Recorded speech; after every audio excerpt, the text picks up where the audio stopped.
हिम्मत मर्दा मदद खुदा, ये आप देख सकते हैं कारकुनान जो रास्ता है वो क्लियर करवा रहे हैं।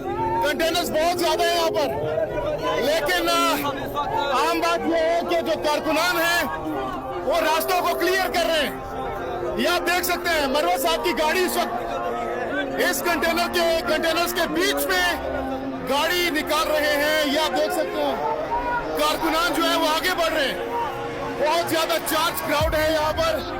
ये आप देख सकते हैं कंटेनर्स के बीच में से शेर अफजल मरवत ने जो कंटेनर है उनके बीच में से गाड़ी निकाल दी गई है मरवत साहब की जानिब से। ये आप देख सकते हैं बहुत ज्यादा मुश्किल है, छोटा सा रास्ता है कंटेनर्स के बीच में, और अब मरवत साहब खुद इस गाड़ी को ड्राइव कर रहे हैं, खुद ड्राइव करते हुए आगे जा रहे हैं।